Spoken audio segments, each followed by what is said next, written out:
Hey guys, Amazing Blue Guy here. Today I'm going to talk to you about some things you should know before you buy a bounce house. Bounce houses and bounce house slides, jumpers, inflatables, moonwalks, whatever you want to call them. They are a great source of potential income, but they also have a lot of expenses.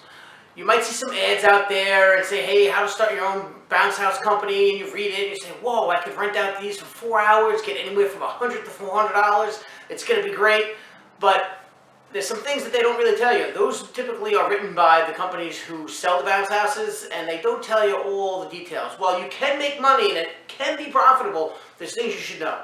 The first thing I want to talk to you about is insurance. Okay, liability insurance is a must for these. I don't know if you've seen in the news, they do fly away. You could anchor them down, you could put sandbags on them, but if you have a windy day, which you shouldn't be setting up on, but sometimes you just never know, they could fly away. Kids get hurt, kids sprain their ankles, kids break their arms. It happens. It's one of the most common things to happen on a bounce house because the kids are smashing into each other, and a lot of times they become unsupervised. It shouldn't happen if you take the proper precautions and make sure that it's supervised, but accidents do happen. You can have your liability form stating that you're not going to be liable, but you have other people coming over. You could be at a park and there's other families that haven't signed the waiver, and it can get kind of tricky. So just make sure you have insurance. If you have a balloon business now and you have insurance, I'm sure you realize it's pretty inexpensive. I mean, you can get insurance from anywhere from $400 to $1,000 for the year for your whole balloon business, okay, for like $1 million policy. Bounce houses, for one bounce house, you could be paying anywhere from $1,500 to $3,000, and the more bounce houses you add, the more money it's going to cost. Especially if you want to get out to school properties and certain types of venues and parks and county parks, they require you to have a higher liability insurance, which in some cases could run anywhere from $30,000 to $50,000, believe it or not. I was paying close to around, I think it was like around $8,000, and now at one point when I had about 10 bounce houses, and that was the cheapest policy out there. All my competition or friends were asking me where they couldn't get it. They wanted me to try to help them out with it, and that was on the cheap end. So think about your life. Make sure you do your research. Find out how much insurance is going to cost for that one bounce house. Number two is that if you get there's different types of bounce houses. There's the cheap and expensive ones, and there's the ones that are more expensive. When you buy the ones that are more expensive, or at least of good quality, they're made of a heavier PVC tarpaulin. This weighs a lot. So once you roll up these bounce houses, you think, oh, a 13 by 13 bounce house is a small little bounce house, and that's a small one. That's going to weigh 180, 200 pounds. So you're not going to be able to just move these around with ease. You're going to need a bigger and heavier hand truck. I've made the mistake, and I bought hand trucks from Home Depot when I first started the business, and the first day I was snapping off wheels. So you have to buy a heavier duty hand truck. So now you got your bounce house, you got your hand truck, you got to make sure that you put tarps down, so you don't ruin the bounce house, because they can pop easy if you always keep putting it down on rocks and whatnot. But then also is the dirt.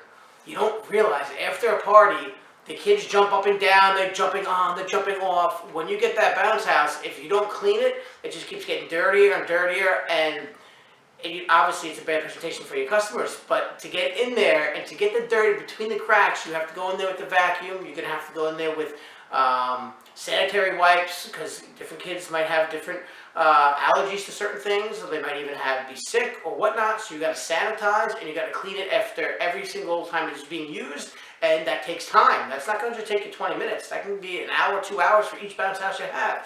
So yeah, you're renting out a bounce house for 4 hours, but then you're cleaning an hour or two each one. You don't have to clean it, but you're going to be known as the dirty company if you don't. So you got to need a better hand truck. They're really heavy. Let's go back to the heavier part. For some of these slides, they weigh 700, 800 pounds. So you might say, hey, I'll just bring this slide and drop it off somebody's house. No, you're going to need 2 guys. You're going to need 3 guys to help you, especially if you have a van. A van is higher up off the ground. A van's harder to get it in. Minivan would be a little bit easier, so you can slide it in. But you're going to have to find, the best way is actually to have a trailer that has a fold-down gate that you can slide your hand truck up and down. But again, you want one bounce house, but you're thinking about, hey, all right, I want one bounce house, but no, you should be getting a trailer, you should be getting a hand truck, you're going to need a bounce house, you're going to need the insurance. Now, hey, you know what? You don't want to do it. I'll hire somebody else to do it. That's great. Now you have to find somebody reliable that's going to show up, and if they don't show up, you're going to have another means of getting this bounce house there. Okay, so now you have you got somebody. You could do it yourself. You're gonna drive it there. You're gonna clean it, no problem. You go drop off the unit. It's a great sunny day out. Guess what? It starts raining. Oh my goodness! When you try to go pick up this bounce house after it's rained, it gets waterlogged. So you can blow it up, which is the best way to do it, unless it's still raining out. If it's still raining out and you try to roll up a bounce house, your 200-pound bounce house becomes 400-pound bounce house, and then it's weighing to one side, it's falling to the left side because you have all the water in it. Okay, great, no problem. You got 3 guys there. You load it up onto your truck and you get back to your house, the warehouse, wherever you're going. And now it's still pouring rain out, so you have to leave it there. You leave it there overnight.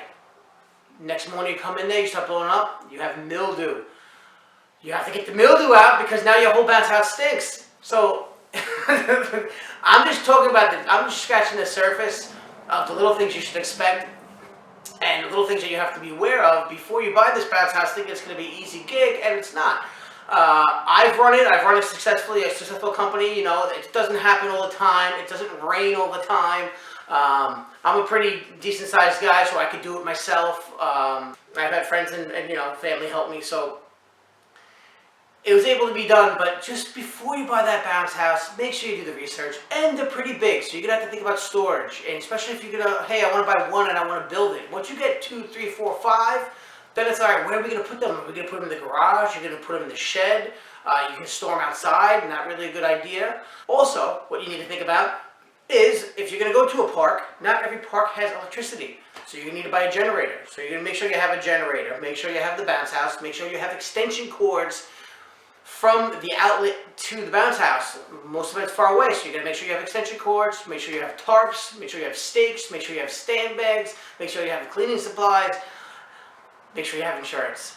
Okay, so once we get to this part, it's just a lot to think about. Now, you can be profitable if you're just having one and you're going to rent it once in a while somewhere else. It might be the thing for you, but you have to have a decent plan on how you're going to handle it. I'm not trying to discourage you from doing it, but it's just something to think about.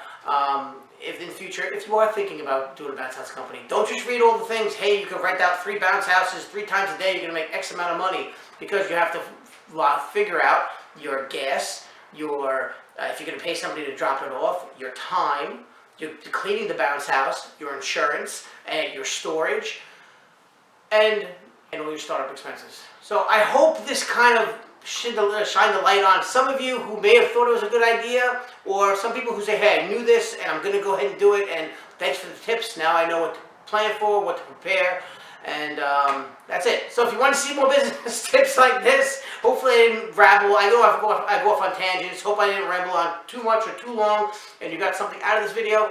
But I'm going to give you, if you stayed this long on this video, I'm going to give you a little sneak peek. I have a little website coming out, nowhere near finished. The grammar needs to be rearranged, and it might not look the same way if you check it out today, but check out theamazingballoonguy.com, and you can take a peek. It's going to be so many different things on there, charts and graphs and different resources for balloons, and if you like it, let me know.